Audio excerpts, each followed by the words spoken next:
नमस्कार मित्रांनो, आपण आजच्या व्हिडिओमध्ये बघणार आहोत घिबली फोटो काय आहे आणि सावधानता काय बाळगायला पाहिजे हे आपण आज बघणार आहोत। मित्रांनो, स्टुडिओ घिबली सोशल मीडियावर सतत नवनवीन ट्रेंड्स येत असतात। गेले काही दिवस फेसबुक, इंस्टाग्रामवर घिबली इमेजेस शेअर करण्याचा ट्रेंड आला आहे।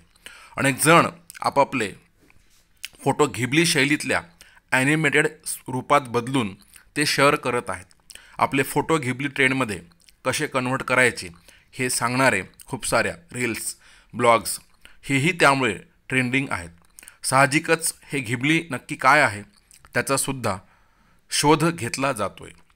बघा, घिबली काय आहे। जपानमधल्या टोकियो या शहरात कागानेई या भागात स्टुडिओ घिबली हा ॲनिमेशन स्टुडिओ आहे। हायाओ मियाझाकी हे या स्टुडिओचे संस्थापक आहेत। या स्टुडिओची स्थापना जून 1985 मध्ये झाली। मियाझाकी आणि स्टुडिओ घिबली ही दोन्ही ॲनिमेशन इंडस्ट्रीतली महत्त्वाची नावं आहेत। शॉर्ट्स फिल्म्स, TV कमर्शियल्स आणि टेलिफिल्म्स अशा स्वरूपात स्टुडिओ घिबलीचं काम आहे। त्या कामाला आतापर्यंत अनेक महत्त्वाचे पुरस्कारही मिळाले आहेत। स्टुडिओ घिबली हे नाव मियाझाकी यांनी त्यांच्या विमान प्रेमातून निवडलं। घिबली हे एका इटालियन विमानाचं टोपण नाव आहे। विमान जसं आकाशात उंच भरारी घेतं तसंच ॲनिमेशनच्या अवकाशात उंच भरारी घेणारी एक नवी लाट म्हणून मियाझाकींनी आपल्या स्टुडिओसाठी घिबली हे नाव निवडलं। हाताने चितारलेली आणि वॉटर कलर, ॲक्रेलिक कलर्सनी रंगवलेली चित्र ही स्टुडिओ घिबलीची खासियत आहे।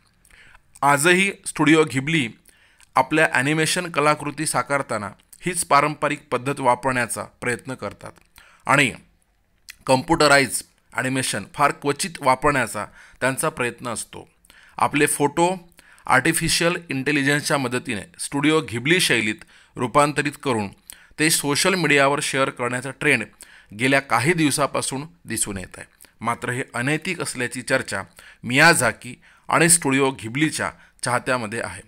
मित्रांनो, इथे एक महत्त्वाची गोष्ट अशी की आपण फोटो शेअर करत असताना आपल्याला आपले स्वतःचे इतरही सोशल मीडियावर अकाउंट्स आहे ही माहिती असणे अतिशय गरजेचे आहे।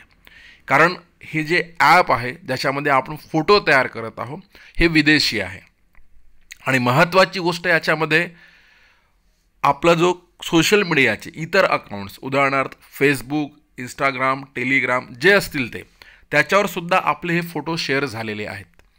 मग आपण जे फोटो घिबली स्वरूपामध्ये तयार करतो तर ते तिथल्या फोटोशी मॅच होऊन आपल्या सर्व अकाउंटची माहिती या ॲपमध्ये ॲड होण्याची शक्यता नाकारता येत नाही।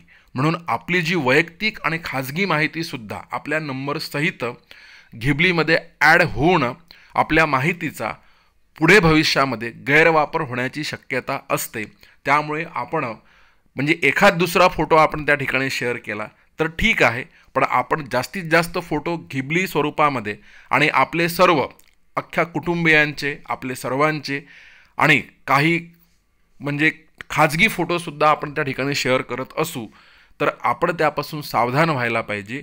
आपल्याला हे लक्षात यायला पाहिजे की कदाचित हे जे फोटो आहे हे या फोटोमधून किमान डाटा तर कलेक्ट केला जात नाही आहे, या गोष्टीवर आपलं विचारमंथन होणं गरजेचं आहे। कारण अलीकडे प्रत्येकच जण आपला फोटो घिबली स्टाईलमध्ये रूपांतरित करून शेअर करण्याच्या ट्रेंडमध्ये सहभागी झालेला आहे। पण मित्रांनो, या घिबली व्यतिरिक्त तुम्ही इतर सोशल मीडियावरचे जेवढे अकाउंट आहे त्या अकाउंटला जर सेम फोटो तुमचे शेअर असतील तर ते सिमिलॅरिटीने ते अकाउंट सर्च होतील आणि त्या अकाउंटमध्ये तुमची जी वैयक्तिक माहिती, इतर माहिती असतील ती माहिती कलेक्ट केली जाऊ शकण्याची शक्यता या ठिकाणी नाकारता येत नाही।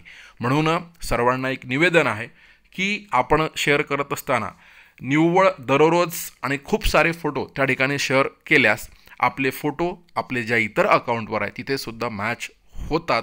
म्हणून एखाद दुसरा फोटो सोडला तर खूप या ट्रेंडच्या मागे आपण आपला प्रत्येकच फोटो घिबलीमध्ये रूपांतरित करण्याचा अट्टहास करू नये ही सगळ्यांना नम्र विनंती. व्हिडिओ आवडला असेल तर सर्वांना शेअर नक्की करा. Thank you so much.